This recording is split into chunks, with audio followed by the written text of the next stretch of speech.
नाज़रीन गिरामी अस्सलामु अलैकुम वरहमतुल्लाहि वबरकातुह।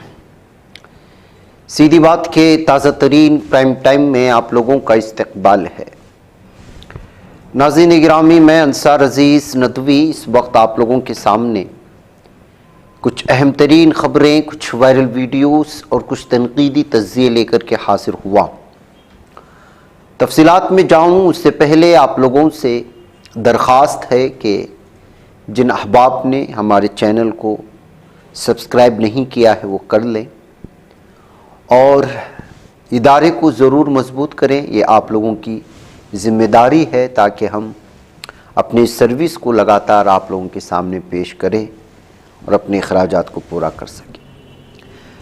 नाज़रीन गिरामी, आज की सबसे बड़ी ख़बर जो कल ही इस सिलसिले में कोर्ट ने फ़ैसला सुनाया था और वो है सरफराज को सज़ाए मौत, बाकी 9 अफराद को जिसमें अब्दुल हमीद, मारूफ अली, ज़ीशान, जावेद, सैफ, तालिब, फ़हीम और नानकाव, इन लोगों को उम्र कैद की सज़ा। आपको मालूम है बहराइच में दुर्गा पूजा के मौके पर मुस्लिम अक्सरियती इलाके में घुसकर एक शख्स ने वहाँ के हर्रे झंडे को निकालकर भगवा झंडा लगाया था। फिर उस झंडे लगाने वाले को जो है मार दिया गया था और उसमें 10 अफराद को कसूरवार ठहराया गया था, जिसका इस वक्त मैंने आप लोगों का नाम लिया। जिसको मारा गया उसका नाम राम गोपाल मिश्रा था। इसी ने जो है मस्जिद पर या वहाँ मुस्लिम अक्सरियत वाले इलाके के घर में घुस कर के हरा झंडा निकालकर भगवा झंडा लहराने की कोशिश की थी। उसके बाद सूरत हाल बिगड़ी और मुख्तलिफ़ किस्म के नारे लगाए गए और ये 2024 साल 13 अक्टूबर को पेश आया हुआ मामला था जो सूरत हाल के बिगड़ने का सबब बना। फिर उसके बाद मकामी अदालत में सुनवाई हुई। कल इसका फैसला आया। सरफराज को मौत की सज़ा सुनाई की गई, बाकी सबों को उम्र कैद की सज़ा। और जिन जजों ने इस सिलसिले में सज़ा सुनाई है उन्होंने यहाँ पर सबसे पहले मनुस्मृति का भी हवाला दिया है, जबकि मनुस्मृति का किसी भी फैसले के कॉपी में हवाला देना ये किस तरह हज़म होगा। आप तो जानते हैं मनुस्मृति को जो है वो यहाँ के दलित बरादरी, कबाइली, ऊंच नीच जिस समाज से होता है वो उसको कबूल नहीं करते। और दूसरा, इस फैसले की कॉपी में एक इल्ज़ाम ये भी आ रहा है कि फ़ैसले की कॉपी में जजों ने ये चीज़ें पेश करने की कोशिश की है कि जो राम गोपाल को मारा गया था उसके साथ बुरी तरह से सलूक अपनाया गया था कि उसके नाखून निकाल लिए गए थे, उसको जलाया गया, उस पर जुल्म सितम। जबकि पुलिस खुद का इस बयान है कि ये सब अफवाहें हैं, उसके साथ ऐसा नहीं हुआ, उसको गोली से मारा गया था। खैर, जिसने जुर्म किया है उसको सज़ा मिलनी है, लेकिन अखलाक का भी कत्ल किया गया था। और आपको मालूम होना चाहिए कि चलती ट्रेन में भी एक मुस्लिम शख्स को मारा गया था। 2014 से लेकर अब तक मॉब लिंचिंग के नाम पर कई मुस्लिम नौजवानों को जान से मार दिया गया है, जिंदा जला दिया गया है। जिस तरह से सरफराज को अहम तरीन मुल्ज़िम करार देते हुए उसको सज़ाए मौत दी गई है, इसी तरह उन मामलात में भी होगा, ये उम्मीद भी जाहिर की जा रही है। लेकिन अब तक इस मामले में तो ऐसा देखा नहीं गया। अगर अदालतों ने इस तरह का फैसला सिर्फ मुसलमानों, और होना चाहिए, जाहिर सी बात है कि अदालत के इस फैसले पर हमें कोई एतराज़ नहीं है, लेकिन एतराज़ इस बात पर है कि अगर सिर्फ जराइम पेशा मुसलमान ही होते तो उनको उम्र कैद मिलती है। दूसरे मामलात में जिसमें अब तक सैकड़ों मुसलमान मारे गए और उसमें मारने वाले सब हिंदुत्व जहनियत के गौरक्षक और इस तरह के तंजीमों से वाबस्ता हिंदुत्व जहनियत के हामिल अफराद हैं, तो उनको भी सज़ा मिलनी चाहिए। उनको भी इसी तरह की जो है इस वक्त सज़ाएं होनी चाहिए, उनके साथ भी इसी तरह जो मजलूम है उनके साथ भी इंसाफ होना चाहिए। ये मुतालबे इस वक्त सरफराज को दी जाने वाली सजाए मौत और बाकी को दी जाने वाली उम्र कैद की सज़ा के बाद उठने लगे हैं। लेकिन आजकल के इस भारत में इस तरह के इंसाफ पर मबनी फैसले क्या सामने आएंगे, ये असल सवाल है। ऐसे मुमकिन नहीं होगा। यहाँ सिर्फ और सिर्फ यहाँ तक के जो है अदालतों की जानिब से फैसले की कापी में मनुस्मृति का हवाला दे करके अफवाहों को वजह बना करके सरफराज को उम्र कैद की सज़ा सुनाने से ये बात सामने और वाज़ेह तौर पर सामने आ जाती है कि भारत के अदलिया निज़ाम में इस वक्त क्या कुछ हो रहा है। ये कहते हुए लोगों ने इस फैसले आने के बाद सोशल मीडिया में, ट्विटर में इस वक्त जो है ये तबसरे करने लगे हैं और शायद ये हकीकत भी है, जैसा कि इस वक्त भारत के हालात से हम सब लोग वाकिफ़ हैं। जैसे कि मिसाल के तौर पर जो है बाबरी मस्जिद की शहादत के दिन को ब्लैक डे लिखने वाली एक डॉक्टर को पुलिस फौरी तौर पर गिरफ्तार कर लेती है, कहते हुए कि जो है ये पुरअमन माहौल में भंग डाले जैसा है। लेकिन उन्हीं इलाकों में, आसपास के इलाकों में मौलाना अरशद मदनी की तस्वीर को टॉयलेट में बांध उसकी तस्वीर को लगा करके उनके लाखों नहीं करोड़ों मद्दाहों को तकलीफ दी जाती है। उस वक्त पुलिस को ये महसूस नहीं होता कि ये लोग जो है झगड़े करा रहे हैं, ये लोग किसी शख्सियत के खिलाफ, एक मजहबी शख्सियत की तौहीन करते हुए लोगों को उकसा रहे हैं। हाँ, ये खातून एक डॉक्टर अगर वो ब्लैक डे किसी दीवार पर लिख देती है तो पुलिस को महसूस होता है कि ये जो है बहुत बड़ा गुनाह है और ये बहुत बड़ी सज़ा है। ये इस वक्त भारत के दो चेहरे में आपके सामने अलग अलग अंदाज में खबरों के हवाले से रखने की कोशिश करो। फिर गोदी मीडिया क्या करता है देख लीजिएगा। वंदे मातरम को लेकर के जो बहस पार्लियामेंट में चली और जिस तरह के जवाबात दिए गए, ये भारत सेकुलर इंडिया माना जाता है। हर एक को मजहबी एतबार से अपने अपने ख्यालात और जज्बात को सामने रखने की पूरी तरह से आज़ादी है। मीडिया सिर्फ घुसा चला जाता है मुसलमानों के मुंह में अपना माइक लेकर के।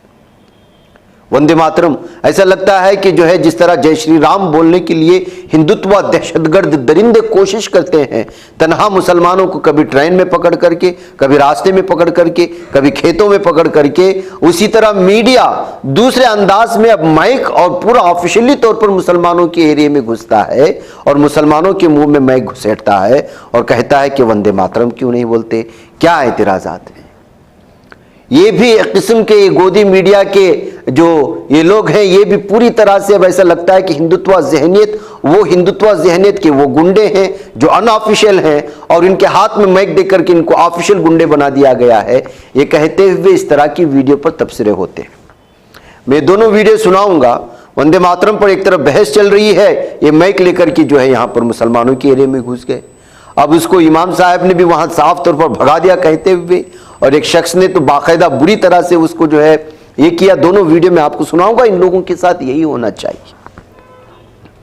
ये अनऑफिशियल हिंदुत्व गुंडों के मुकाबले में ऑफिशियल बन चुके हैं अपनी हिंदुत्व ज़हनियत को लेकर के। इस वक्त जो है वतन और मादरे वतन की वतन परस्ती के नाम पर ये लोग जो है इस वक्त मुसलमानों को उकसाते हैं।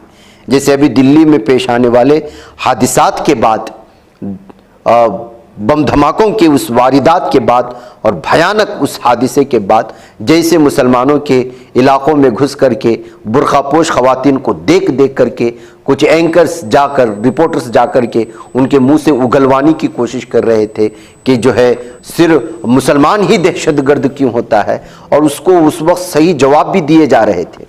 ऐसा लगता है कि मुसलमान चौकन्ना भी हो चुके हैं और इन मीडिया, गोदी मीडिया के इनको रिपोर्टर भी नहीं कह सकते, जर्नलिस्ट भी नहीं कह सकते, कुछ और अल्फाज हैं तो आप एजेंट के नाम पर कुछ और है ना, उस तरह लगा सकते हैं। ये मखसूस पार्टी के मखसूस एजेंट हैं, या तो कुछ व्यूवरशिप बढ़ाने के लिए या कुछ मिर्च मसाला लगा करके हालात खराब करने के लिए पहुंच जाते हैं। तो ये इसी तरह के दोनों वीडियो देखेगा, फिर इसके बाद मैं दीगर खबरों की जाने पड़ता हूँ। सबको मना कर दिया यहाँ पे बोलने से। दिखाओगे क्या? उन्होंने सबको बोलने से मना कर दिया। ले लो मुझे निकाल ले लो ना। मुझे नहीं खाना। उन्होंने मना किया सबको बोलने से। कौन है वो? क्या नाम है? आप कौन हो? हाँ? आपका नाम क्या है? मैं रिपोर्टर हूँ। तो मैं मैनेजर हूँ बैंक का। बैंक का मैनेजर। खाओगे? क्या नाम है? अभी मैं बिजी हूँ, खा रहा हूँ ये। खाओगे आप? तो खाओ तो नहीं। Don't disturb me. जाओ आगे जाओ। तरीके से बोलिए ना, तरीके से बोलो ना। आप तरीके से बोल। तरीके से ही पूछ रही हूँ। कोई दिक्कत है? चलो भाई। अरे नमाज पढ़ना है, क्या करना है, करना है ये दो सवाल। बात में आती है, क्या दिक्कत आ रही है? सवाल ही तो कर रहे चलो हैं। भाई, चलो आगे चलो। तो नॉर्मल दो सवाल ही तो कर रहे हैं। देखिए जो लोग बोल रहे हैं उनको भगा रहे हैं, क्यों भगा रहे हैं आप? उन पर देनी आती है, तो देखो आप आती है, आप समझदार लग रहे, पढ़े लिखे लग रहे, आप तो जवाब। चलो भाई, चलो आगे चलो, चलो। आप भी बोलेंगे? क्या हुआ सर, क्या दिक्कत है? क्यों भगा रहे सर बच्चों को? भगा क्यों रहे? नमाज पढ़ना है, नमाज पढ़ के जाएंगे ना आगे। ये यहाँ रास्ता रोक रहे हैं, यहाँ पर रोके। बोल दिया तो दिक्कत क्या? चलिए, हाँ चलिए, आप चलिए, चलिए। सर आपको दिक्कत क्या है?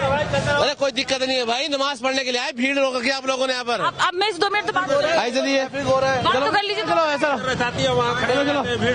बात तो कर लीजिए 2 मिनट। बाद में करेंगे, नमाज पढ़ा तो पहले बाद में करेंगे। तो हो गई है सर नमाज। अब देखिए, मैंने अभी आपके सामने तस्करा किया था जय श्री राम का नारा लगाने के लिए हिंदुत्व गुंडे किस तरह मजबूर करते हैं और इस नाम पर कितने लोगों की जानें गई हैं और अभी तक उन दरिंदों को सजा नहीं मिली है। जिस तरह सजा देने में इस मामले में जो हुक्म अदालत ने जो है फुर्ती दिखाई है, बहकैफ मुमकिन है कि वहां भी मुसलमानों को इंसाफ मिलेगा या नहीं। अब देखिए, रावजी दामर है इसका नाम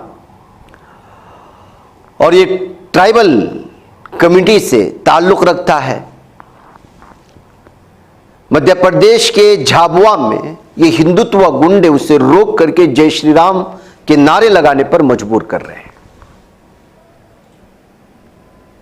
लोग समझ रहे थे कि मामला सिर्फ मुसलमानों तक ही महदूद रहेगा, ऐसा नहीं है। मुसलमान तो अब फिर सिर्फ और सिर्फ ये आजमाए जा रहे हैं और यहां पर अगर ये हिंदुत्व ज़हनियत के हामिल लोग कामयाब हो गए तो उनका दूसरा टारगेट तो ईसाई, सिख और ये जो दलित और कबाइली हैं उन लोगों को गुलाम बनाना है। इन लोगों के लिए जय श्री राम, वंदे मातरम और इस तरह के नारों के जरिए से मुसलमानों को आजमाया जा रहा है, उनके सब्र को आजमाया जा रहा है। कोई ऑफिशियली आजमाता है, कोई कवानीन बना करके आजमाता है, कोई पुरानी कहानी सुना करके आजमाया जाता है, कोई फिल्में बना रहा है, कोई मीडिया का इस्तेमाल कर रहा है। अब ये नतीजा निकलते निकलते कहां तक पहुंचेगा अब अंदाजा देख लीजिएगा। अब दलितों को मजबूर किया जा रहा है, कबाइलियों को मजबूर किया जा रहा है। उसकी ताज़ा मिसाल ये वीडियो है। हम आपको सिर्फ थोड़ी सुना सकते हैं, वो जुल्म सितम की वीडियो तो नहीं, लेकिन जय श्री राम बोलने के लिए मजबूर जो किया जा रहा है सिर्फ वही सुनाने के लिए मैं कहूंगा हमारे वीडियो एडिटर को, सुनाइएगा इनको। जय श्री राम बोल, चले जय श्री राम बोल दिया। जय श्री राम तो हूँ यार, नहीं बोलो भाई। क्यों नहीं बोला जय श्री राम? नाज़रीन गिरामी, मैं जो डॉक्टर की बात कर रहा था, जिस डॉक्टर ने लिखा था दिसंबर 6 को ब्लैक डे और उनको गिरफ्तार कर लिया गया, वो डॉक्टर शीबा खान है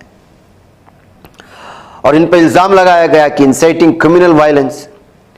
और जो दरिंदा मौलाना अरशद मदनी साहब का फोटो लगा करके टॉयलेट की मुख्तलिफ जगहों पर हालात को बिगाड़ने की कोशिश कर रहा था और ऋषभ ठाकुर आज़ाद घूम रहा है और डॉक्टर शीबा खान को गिरफ्तार कर लिया गया है। नज़दीकरामी, ऑस्ट्रिया में स्कूलों में कम उम्र तालिबात के हिजाब पहनने पर पाबंदी आयद कर दी गई है। जी हाँ, यूरोपीय मुल्क ऑस्ट्रिया में कम उम्र तालिबात पर स्कूलों में हिजाब पहनने पर पाबंदी के कानून को पार्लियामान ने मंजूरी दे दी। जुमेरात को कानून साजों ने इस कानून को अक्सरियत से हरी झंडी दिखाई। सिर्फ हिज़्ब इख्तिलाफ की ग्रीन पार्टी ने पाबंदी की मुखालिफत की है। इस कानून के तहत स्कूलों में 14 साल से कम उम्र लड़कियों के हेड स्कार्फ लेने पर पर्दे की इस्लामी अहकामात बशमूल हिजाब और बुर्का पहनना ममनू होगा। मीडिया रिपोर्ट्स के मुताबिक आइंदा तालीमी साल 2026 से इस कानून का निफाज होगा। फरवरी से आगाही का इब्तिदा मरहला शुरू होगा। असातिज़ा, वालिदैन और तलबा को कवानीन से आगाह किया जाएगा और खिलाफ वर्जी पर कोई जुर्माना नहीं होगा। ये कानून सितंबर में नए तालीमी साल के आगाज से मुकम्मल तौर पर नाफिज हो जाएगा, ये कहा जा रहा है। कानून के नाफिज अमल होने के बाद इसकी बार बार खिलाफ वर्जी की सूरत हाल में वालिदैन पर बार बार खिलाफ वर्जी की सूरत में, एक बार करने पर नहीं बार बार करने की सूरत में 150 से 800 यूरो यानी कि $930 तक जो है जुर्माना आयद हो सकता है। देखिए ऑस्ट्रिया भी अब उन मुल्कों में शामिल हो गया जो इस्लामोफोबिया का शिकार होकर के मुसलमानों की आज़ादी पर, उनके लिबास के इंतखाब की आज़ादी पर कदगन लगा रहा है, कहते हुए इस पर जो है तबसरे हैं। आलमी तिजारती जंग की आग में झुलस रहे भारत को एक और धचका लगा है नाज़रीन गिरामी। अमेरिका के 50% टैरिफ के बाद अब मैक्सिको ने भी हिंदुस्तान पर टैरिफ लगा दिया। इसने 1 जनवरी 2026 से भारत के साथ साथ चीन और दीगर एशियाई ममालिक से दरआमदाद पर 50% तक ज्यादा टैरिफ आयद करने का फैसला किया है। मैक्सिको की सेनेट ने बुध को बिल को 76 वोटों से मंजूर किया, जिसमें सिर्फ 5 ने मुखालिफत की और 35 ने गैर हाजिरी दी। यूटर्स की रिपोर्ट के मुताबिक इक़दाम अमरीकी सदर डोनाल्ड ट्रंप को मुतमईन करने, अमरीका, मैक्सिको, कनाडा तिजारती मुआहदे पर नजरसानी से कबल मुल्की सनअतों को मजबूत करने की कोशिश की है। तो इस तरह से अंदाज़ा लगाया जा सकता है कि भारत के मईशत पर इस वक्त लगातार यूरोपियन ममालिक की जानिब से बुरी तरह से हमले किए जा रहे हैं और भारत की मईशत पर इस वक्त बहुत बुरा असर इन तमाम चीज़ों का पड़ रहा है। लेकिन हिंदुत्व ज़हनियत के हामिल मीडिया को और हिंदुत्व का जिनको जो इस वक्त नशा पिलाया जा चुका है, उनको वंदे मातरम, जय श्री राम, बाबरी और इस तरह की चीज़ों के अलावा ये ज़मीनी सतह पर इस वक्त मुल्क की मईशत जो तबाहाल हो रही है उसका कोई अंदाज़ा नहीं है और वो यहाँ के वासियों को दिखाना ही नहीं चाहता। इसीलिए ये वंदे मातरम का और जय श्री राम का और मुल्क की आइन का इस तरह की ही जो है उन्वानात का नशा पिला पिला कर भारत के 130 करोड़ आबादी को मदहोश रखना चाहते हैं यहाँ की पार्टियाँ भी और यहाँ का मीडिया भी। उत्तर प्रदेश की सियासत ने एक नया मोड़ ले लिया है। बीजेपी की इत्तेहादी सुहेल देव भारतीय समाज पार्टी ने अब अपनी नजरियाती तंजीम राष्ट्रीय सुहेल देव सेना आरएसएस का आगाज कर दिया है। यानी एक नया आरएसएस आने वाला है। यूनिफॉर्म, कंधे के बैजेस और लाठी जैसे अलामतों के साथ तैयार करदा ये तंजीम राष्ट्रीय सेवम सेवक संघ से मुतासिर दिखाई देती है, लेकिन बीएसपी का दावा है कि इसका अपना नजरिया है। इस इक़दाम को 2024 के लोकसभा इंतखाबात में पार्टी की शिकस्त के बाद अपने कैडर को मजबूत करने की कोशिश के तौर पर देखा जा रहा है। बीएसपी के बानी उत्तर प्रदेश के काबीना वजीर ओम प्रकाश राजभर ने तंजीम के इफ्तिताह का ऐलान किया। इस तंजीम का इफ्तिताह अगले हफ्ते पूर्वांचल के 22 अजला में तरबियती कैंपों के साथ किया जाएगा, जो आहिस्ता आहिस्ता पूरे 75 अजला तक फैल जाएगा। पार्टी का मकसद 1 लाख रजाकारों को शामिल करना है। बुनियादी तौर पर देही इलाकों के 18 से 25 साल की उम्र के नौजवान ये रजाकार न सिर्फ नजरियाती तरबियत हासिल करेंगे बल्कि कैरियर की रहनुमाई भी हासिल करेंगे। तो मतलब ये है कि आरएसएस बमुकाबला आरएसएस मगर नजरियात अलग। मुझे इजाज़त नाज़रीन गिरामी, अस्सलामु अलैकुम व रहमतुल्लाहि व बरकातहू।